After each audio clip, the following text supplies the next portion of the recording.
शरणं श्रीगुरो श्रीयुतपदकमलं श्रीगुरून् वैष्णवांश्च च श्रीरूपं सागरे जातं सहगण रघुनाथान्वितं तं सजीवं साद्वैतं सावधूतं परिजनसहितं कृष्ण चैतन्यदेवं श्रीराधा कृष्ण पादान सहगण ललिता श्री विशाखान्वितांश्च च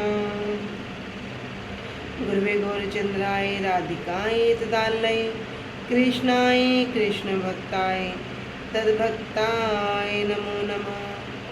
नमो विष्णुपादाय कृष्ण प्रेष्ठाय भूतले श्री श्रीमद्भक्तिवेदांत श्री श्रीधर गोस्वामी नामिने। नमो ओम गुरुदेवाय धीमते सौम्यमूर्तये श्री श्रीमद्भक्ति सिद्धांति प्रभवे श्री महात्मने। नमो विष्णुपादाय श्री राधिकाय प्रियात्मने श्री श्रीमद्भक्तिवेदांत श्री नयन गोस्वामी नामिने। वाञ्छाकल्पतरुभ्यश्च कृपा सिन्धुभ्येव च पतितानां पावनेभ्यो वैष्णवेभ्यो नमो नमः। पंचतत्त्वात्मकृष्णं भक्तरूपं स्वरूपकं भक्तावतारं भक्ताख्यं नमामि भक्तशक्तिकं श्रीकृष्ण चैतन्य प्रभु नित्यानंद श्री अद्वैत गदाधर श्रीवासादि गौरभक्तवृंद। हरे कृष्णा कृष्णा कृष्णा हरे हरे हरे राम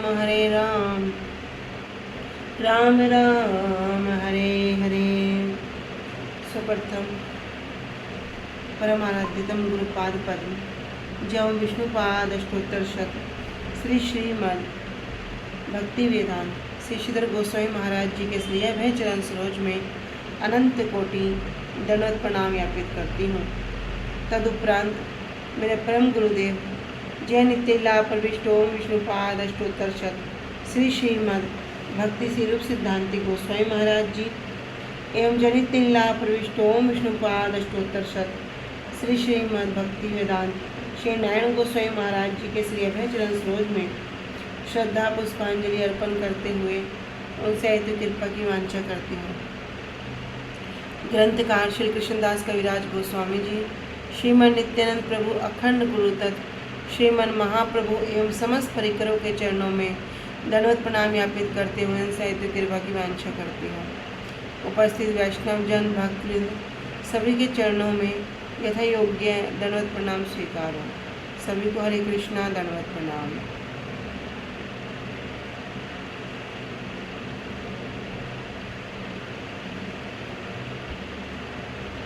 श्री गुरुदेव की अहेतु की कृपा से हम जो ग्रंथ कर रहे हैं उसका नाम है श्री श्री चैतन्य चैतामृत। श्री श्री चैतन्य चैतामृत ग्रंथ के अंतर्गत हम आ चुके हैं अष्टादश परिच्छेद पाठ संख्या 34 की जो टीका है और पेज संख्या है 135, जिसमें हमने श्रवण किया था कि हरिदास बनने के लिए भगवान का दास बनने के लिए जो पहला स्टेप है, जो पहला चरण है वो क्या है? गुरु का दास होना। अब भगवान का दास होने से पहले उस जीव को, उस शिष्य को गुरु जी का दास होना होगा, क्योंकि ये तो हमने श्रवण किया कि जीवेर स्वरूप है कृष्ण नित्य दास। अब हमें पता तो लग गया भैया टॉप मोस्ट लेवल क्या है, जीव का स्वरूप क्या है, किंतु उस लेवल को प्राप्त करने के लिए जो स्टेप है वो स्टेप क्या है कि सबसे पहले जीव को गुरु का दास होना होगा। लेकिन गुरुदास तो एक ही है, किंतु भक्ति की भावना या जो विषय है उसकी तुलना से उनके अनेक अनेक नाम दे दिए। कैसे दे दिए कि जैसे शिष्य भृगु, उसके बाद हमने श्रवण किया था तामसिक जो गुरु का दास है। तीसरा श्रवण किया था जो राजसिक गुरुदास है। इससे आगे गए तो जो सात्विक गुरु का दास है। इससे ऊपर गए जो निर्गुण है। कह रहे निर्गुण में भी 3 प्रकार की कैटेगरी है, उत्तम, मध्यम और कनिष्ठ। कह रहे जब वो इन सब में हो जाएगा, इन सब में से भी जब निर्गुण दास होगा, वो क्या होगा, निर्गुण दास जो सबसे उत्तम होगा, कह रहे जब इससे भी ऊपर का लेवल होगा, मतलब निर्गुण में भी उत्तम होने पर भी उससे भी ऊपर का जब लेवल होगा, तब वह कृष्ण दास होगा। तो सबसे पहले बता रहे शिष्य भ्रू, ठीक है, पेज संख्या 135 पे। तो शिष्य भ्रू का क्या अर्थ है? शिष्य भ्रू किसको कहते हैं? शिष्य भ्रू उसे कहते हैं जिसका गुरु से कोई यथार्थ संबंध नहीं होता, किंतु किसी को चाहे मारना हो, किसी के साथ लड़ाई करनी हो और किसी से ईर्ष्या करनी हो, तब क्या होगा, कह रहे तामसिक भावनाओं को लेकर वह कपटतापूर्वक गुरु पद का आश्रय करता है। तब वहाँ क्या दिखाता है, यह मैं तो इनका शिष्य हूँ, लेकिन किस लिए, लड़ाई करने के लिए, ईर्ष्या करने के लिए, किसी से स्पर्धा करने के लिए, तब वो अपने आप को आगे रख देगा। तो कह रहे वो गुरु की सेवा तो नहीं करता, क्या करेगा, सिर्फ अपने स्वार्थ की सिद्धि के लिए गुरु का संग करता है। यह शिष्य भ्रू कि देखने में तो शिष्य जैसा है पर गुरु से कोई संबंध नहीं है, गुरु की आदेश को, आज्ञा को, गुरु की बातों को, गुरु जो उपदेश दे रहे हैं उनको मानने से उसका कोई भी अभिप्राय नहीं है, कोई प्रयोजन नहीं है। तो गुरु की सेवा न करके क्या करता है, अपने स्वार्थ की सिद्धि के लिए ही गुरु का संग करता है। तो उदाहरण के तौर पे बता रहे एकलव्य। एकलव्य को किनका शिष्य कहते हैं?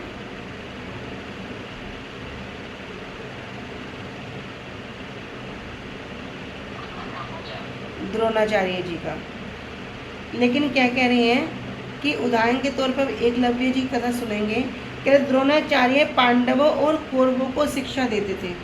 किसको दे रहे? पांडवों को और कौरवों को।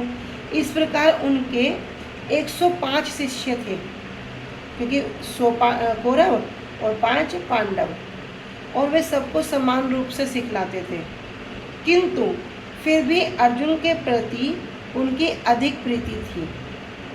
अभी जो एकलव्य था ये एक बहेलिया था और एक सरदार का पुत्र था।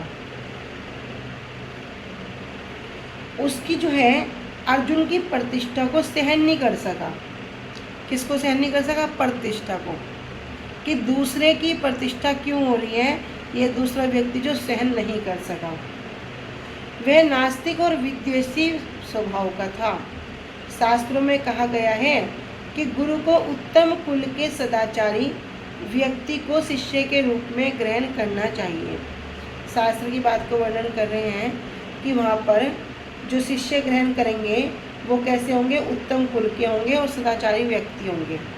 निम्न कुल का व्यक्ति जिसका चरित्र और आचरण ठीक नहीं है, अथवा जिसके कुल का पता नहीं है या माता पिता भी का भी पता नहीं है, ऐसे लोगों को दीक्षा नहीं देनी चाहिए। तब एकलव्य द्रोणाचार्य जी के पास आया और कहा, गुरुदेव मैं आपकी शरण आया हूँ, आप कृपया करके मुझे भी शिक्षा प्रदान करें। तब द्रोणाचार्य जी पूछते हैं, भैया कहाँ रहते हो, किसके पुत्र हो, अरे किसके लिए धनुष विद्या लेना चाहते हो? तब एकलव्य ने कोई उत्तर नहीं दिया, क्योंकि मन में क्या विचार है, अर्जुन की इतनी प्रतिष्ठा हुई, मैं तो इससे ऊपर करके दिखाऊंगा।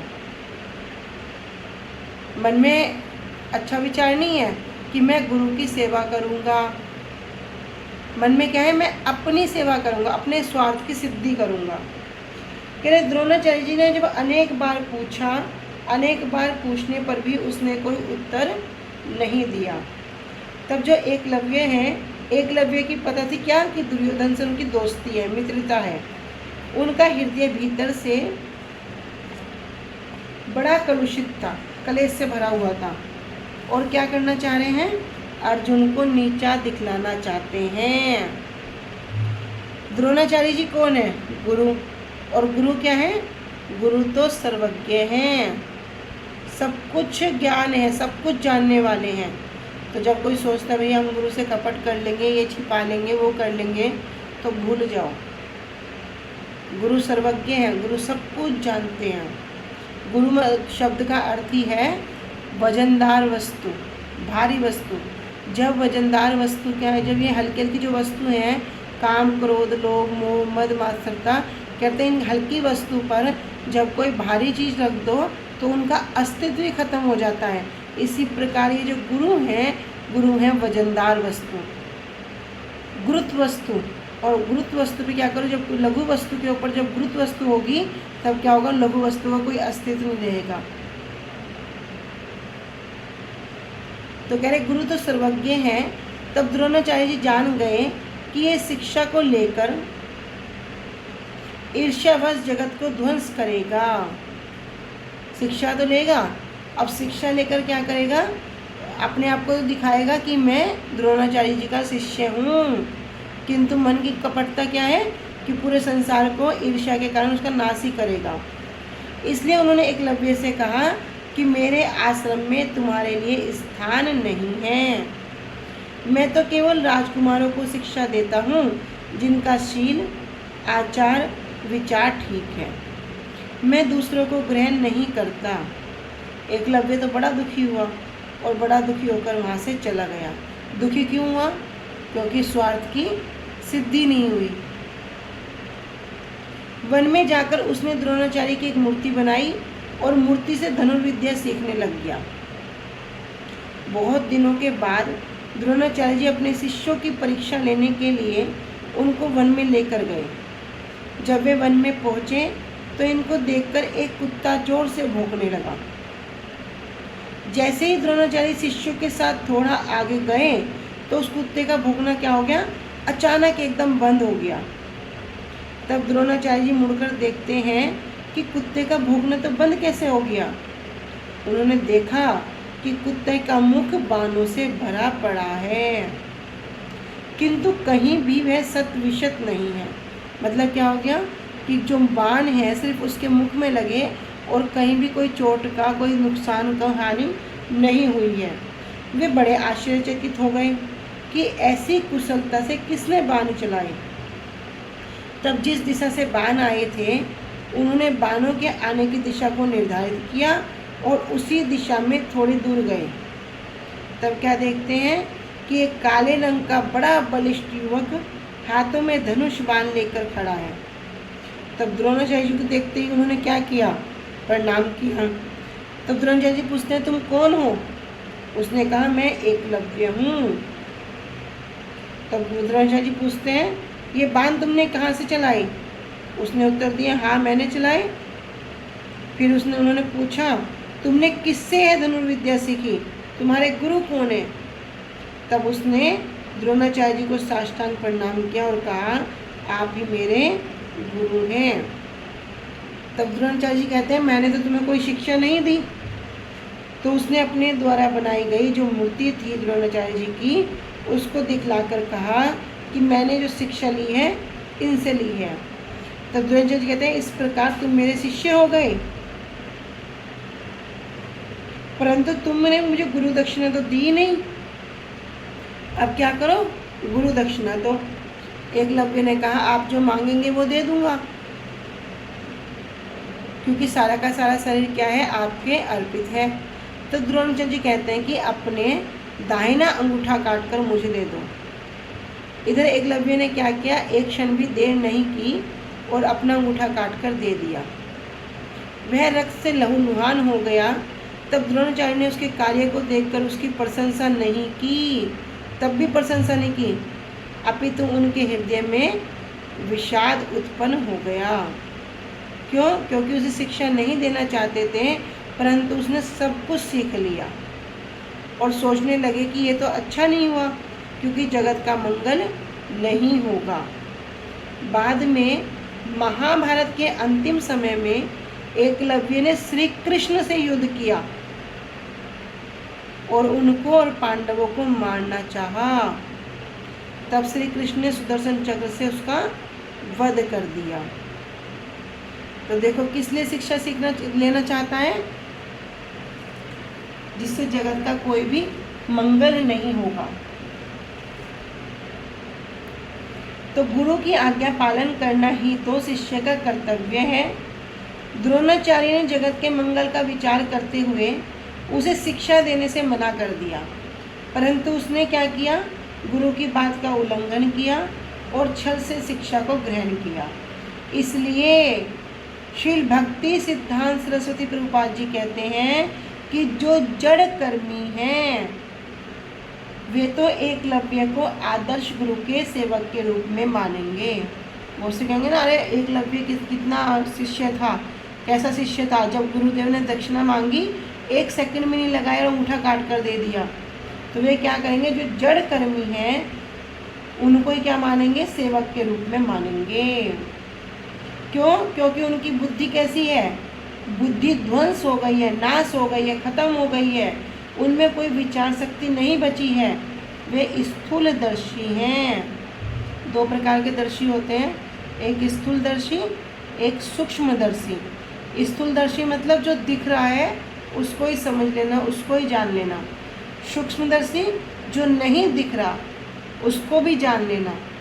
जैसे एग्जाम्पल के तौर पे शरीर 24 तत्वों से बना है।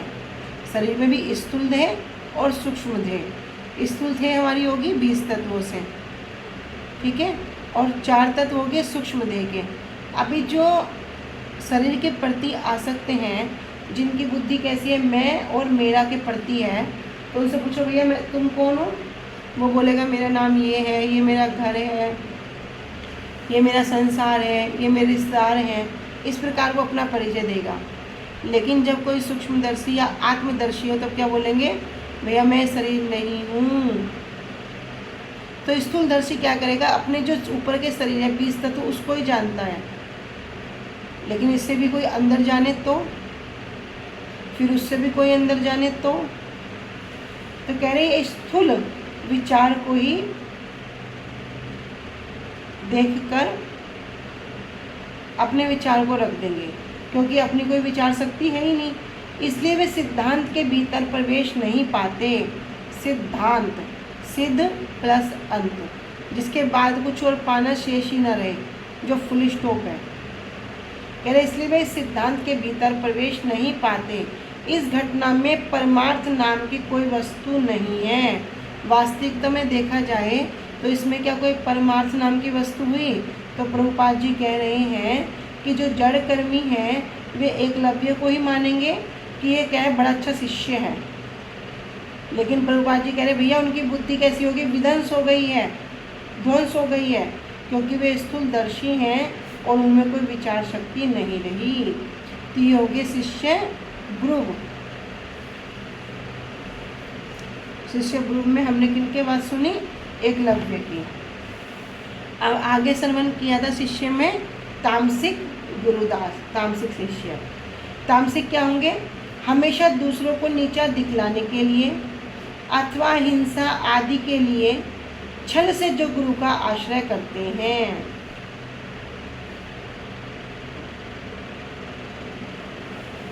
दूसरों को नीचा दिखलाने के लिए और हिंसा आदि के लिए जो गुरु का आश्रय ग्रहण करते हैं।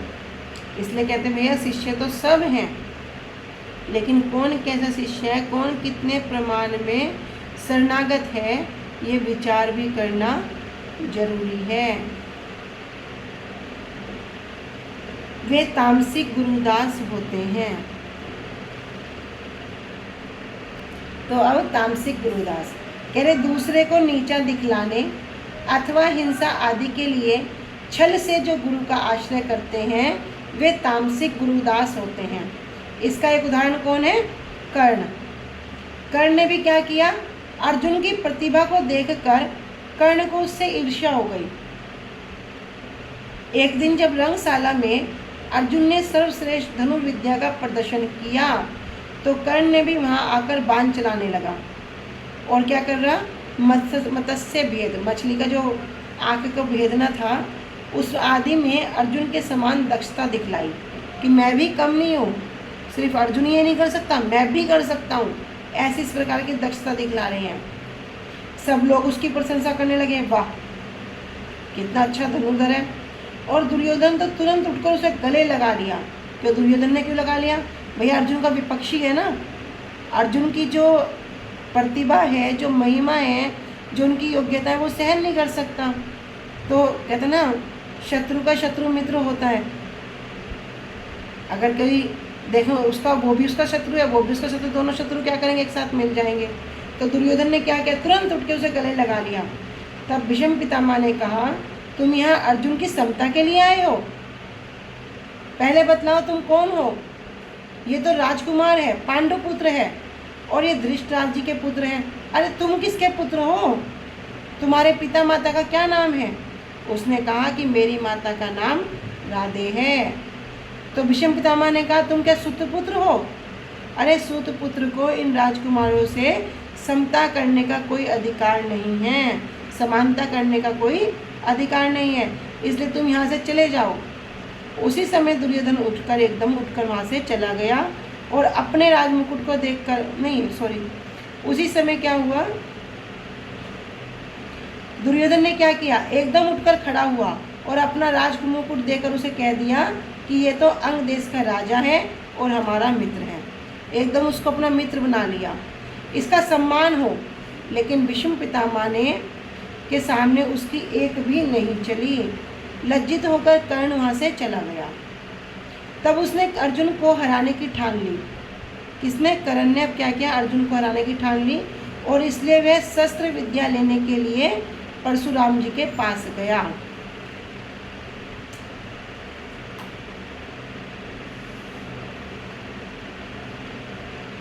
परशुराम जी ने उनका परिचय पूछा कि किसका पुत्र है, किस जाति का है। तो उसने क्षत्रिय का पुत्र न कहकर स्वयं को ब्राह्मण का पुत्र बतलाया। क्यों? कैसे शिक्षा मिलेगी? अगर क्षत्रिय का पुत्र बता दिया तो मुझे स्वीकार नहीं करेंगे। ब्राह्मण का पुत्र बता दिया तो पहले ही क्या करने लगा, गुरु के पास शिक्षा लेने के लिए गया, लेकिन पहले ही झूठ बोल दिया। ऋषि महर्षि लोग बड़े ही सरल और सीधे होते हैं। उन्होंने उसकी बहुत बात मान ली कि भाई झूठ क्यों कहेगा, और शस्त्र शिक्षा के लिए एवं परमार्थ के लिए ही आया है, इसलिए इसको अपना शिष्य स्वीकार करना चाहिए। तब उन्होंने उसको ब्रह्मशास्त्र से लेकर सब प्रकार के जितने भी शस्त्र हैं सबकी शिक्षा दे दी। अब दीक्षा समारोह से एक दो पहले ही ऋषि उसकी गोदी में सर रखकर सो गए। तब वर्षा काल था। तब एक लाल कीड़ा ना जाने कैसे ऊपर चढ़ा और कर्ण की जंघा को छेदता हुआ नीचे निकल गया। मतलब वो कीड़ा इतना प्रबल था कि एक स्थान से छेद करके दूसरे स्थान से निकल गया। रक्त की धारा बहने लगी, परंतु कर्ण थोड़ा सा भी नहीं हिला। जब रक्त ऋषि के सिर में लगा तो उन्हें कुछ गर्म अनुभव हुआ। तब उन्होंने देखा कि रक्त बह रहा है। उठकर उन्होंने देखा कि ये रक्त तो कर्ण की जंघा से बह रहा है। तब परशुराम जी ने कर्ण से उसका कारण पूछा, तो उसने कारण बता दिया कि एक कीड़े ने उसकी जंघा को छेद दिया था। इतने में परशुराम जी बोलते हैं कि इतनी पीड़ा सहन करके भी तुम हिले क्यों नहीं? कर्ण ने कहा कि गुरुजी, मैं हिलता तो आपकी निंद्रा में बाधा आती। लेकिन इससे परशुराम जी प्रसन्न हुए, क्रोधित हो गए। कह रहे तब परशुराम जी क्रोधित होकर बोले, तुम किसी प्रकार से ब्राह्मण नहीं हो सकते, क्योंकि ब्राह्मण में इतनी सहनशीलता नहीं होती। तुम अवश्य ही क्षत्रिय हो, सत्य बताओ, नहीं तो मैं तुम्हें श्राप दे दूंगा। तुम किसके पुत्र हो? उसने कहा, मैं सूत पुत्र हूँ। तब परशुराम जी ने कहा कि ये सत्य बात पहले क्यों नहीं बताया? किस लिए यह शस्त्र की शिक्षा ली है? अब तो सत्य बतलाओ। तब वह कह रहा है कि मैंने अर्जुन को परास्त करने के लिए शस्त्र की ये शिक्षा ली है। पहले परशुराम जी क्या विचार कर रहे हैं कि परमार्थ कल्याण होगा, जगत का मंगल होगा, लेकिन अभी जो वास्तविक अर्थ है, जो अपनी स्वार्थ सिद्धि है, वो पता चल रही है। परशुराम जी ने कहा, तुमने ये बात पहले क्यों नहीं बताई? अरे तुमने गुरु से झूठ बोला, इसलिए तुम मेरे शिष्य नहीं हो। जब तुम्हारे प्राण संकट में होंगे तब तुम मेरी दी हुई समस्त विद्या को भूल जाओगे। आप परशुराम जी ने उनको ये बात बोल दी, और वह तुम्हारे किसी भी काम नहीं आएगी। तो कहते हैं ना, बड़े बड़े जो प्रशंसा के लोभी या फिर अपनी प्रतिष्ठा के लिए कुछ लोग क्या करते हैं, बड़े शास्त्रों का अध्ययन करते हैं, लेकिन कभी कभी क्या होगा, कितना भी धुरंधर क्यों ना हो, वे एक सेकंड में भूल जाएंगे। जिह्वा पे वो बात आएगी नहीं, तो कह रहे वो तुम्हारे किसी काम नहीं आएगी। जब तक ऐसा संकट नहीं आएगा तब तक ये तुम्हारे काम आएगी। कर्ण के भाव को तामसिक भाव कहते हैं, इसलिए उसे तामसिक गुरुदास कहेंगे। राजसिक गुरुदास, राजसिक गुरुदास कैसे कह रहे, सुख ऐश्वर्य भोग पत्नी आदि के लिए जो गुरु सेवा होती है, यहाँ पे भी क्या होगी, स्वार्थ सिद्धि, वह राजसिक होती है कि मुझे सुख मिले, मुझे ऐश्वर्य मिलेगा, मैं भोग करूँगा, ये सब क्या है, स्वार्थ सिद्धि। कह रहे ये जो गुरु सेवा होती है वह क्या है, राजसिक होती है। राजसिक गुरु का उदाहरण किसको ले सकते हैं, देवव्रत भीष्म को। उन्होंने प्रतिज्ञा की मैं विवाह नहीं करूँगा, आजीवन ब्रह्मचारी रहूँगा और राज्य का पद भी ग्रहण नहीं करूँगा। वे अपने भाइयों के विवाह के लिए काशी नरेश की कन्याओं अम्बा और अम्बालिका और अंबिका को युद्ध में जीतकर हरण करके ले आए। किसके लिए, अपने भाइयों के विवाह के लिए।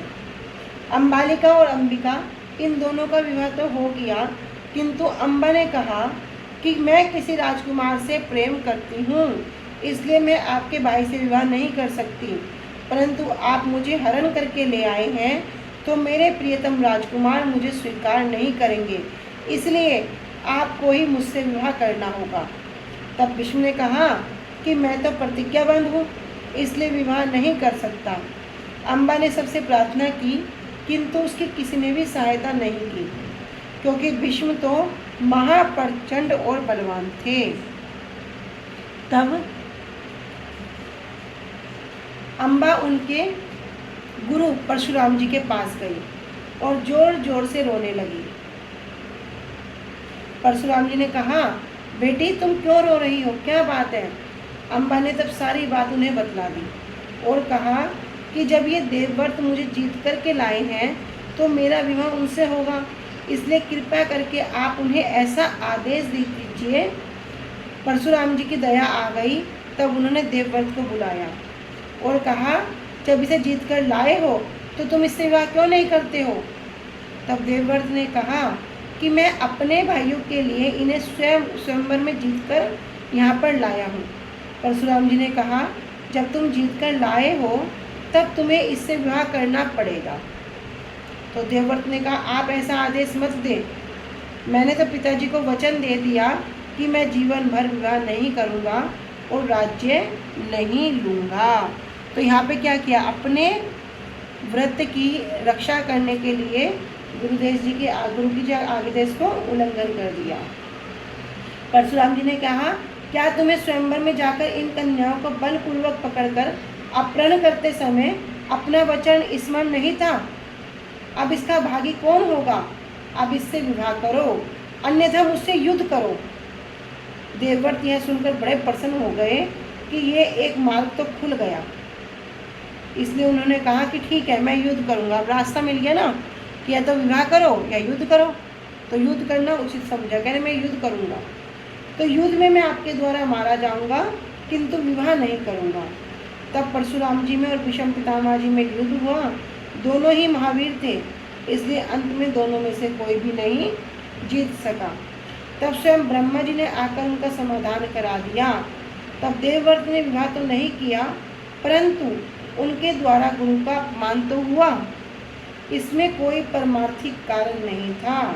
इसलिए ऐसे शिष्यों को भीष्म जैसे लोगों को यहाँ पर राजसिक कहा गया है।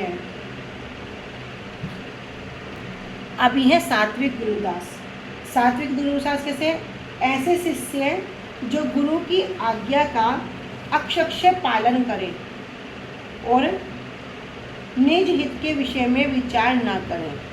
ऐसे शिष्य हैं जो गुरु की आज्ञा का पालन करते हैं और अपने स्वयं के हित का कोई भी विचार नहीं करते हैं, ऐसी जो गुरु सेवा है वो सात्विक होती है। तो इस संदर्भ में आरुणि और उपमन्यु की कथा का वर्णन आता है। आरुणि गुरु पत्नी के आदेश पालन करने के लिए वर्षा काल में कड़कड़ाई ठंड में मेड़ बांधने के लिए चल पड़े। गुरुजी ने आज्ञा दी, बहुत तेज बारिश हो रही है, जाओ मेड़ को देख आओ। तब मूसलाधार बारिश के कारण जल की प्रबल धारा के वेग से बार बार क्या करते, मेड़ बनाते और बार बार वो मेड़ बह जाती।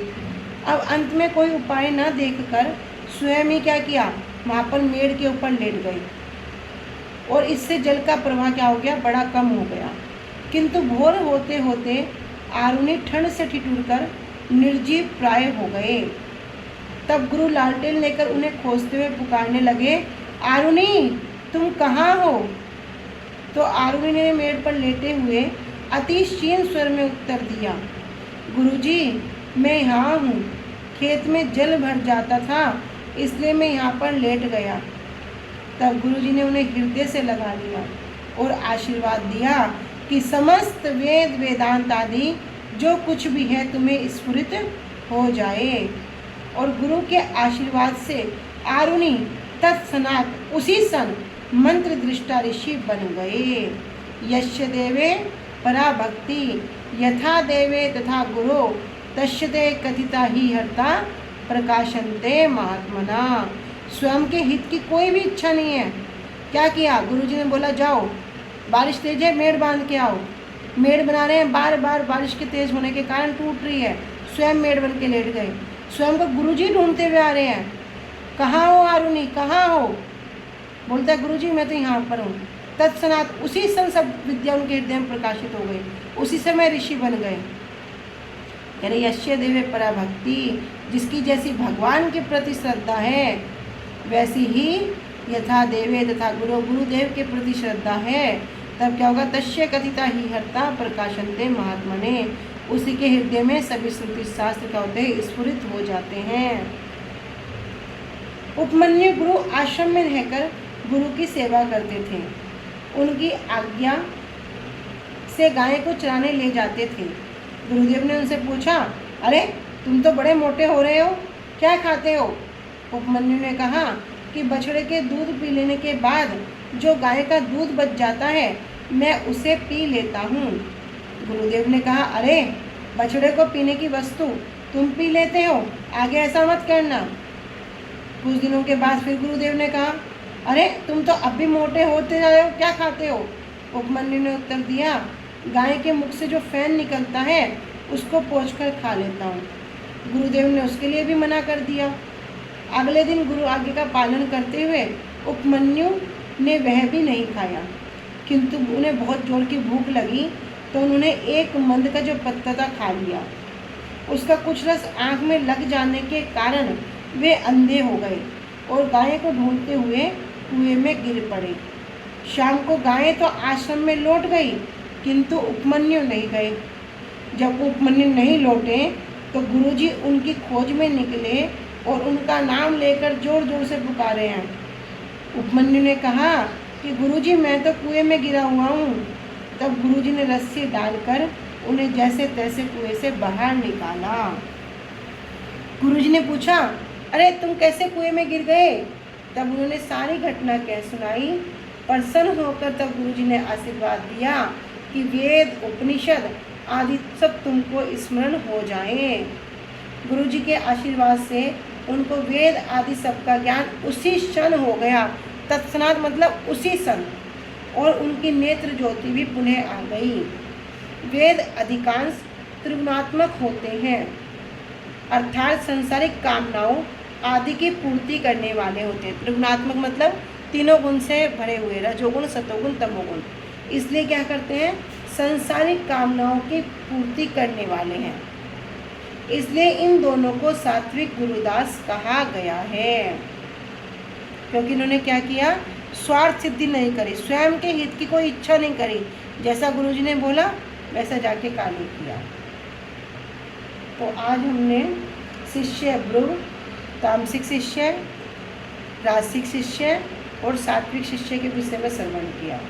कल हम आगे श्रवण करेंगे निर्गुण हरिदास के विषय में, ठीक है, गुरुदास के विषय में। आज यहीं तक रखते हैं। वांछा कल्पतरुभ्यश्च कृपा सिन्धुभ्य एव च पतितानां पावनेभ्यो वैष्णवेभ्यो नमो नमः। श्री गुरुदेव की जय। अनंत कोटि वैष्णव वृंद की जय। निताय गौर प्रेमानंदे। हरि हरि बोल। हरी हरी हरी हरी।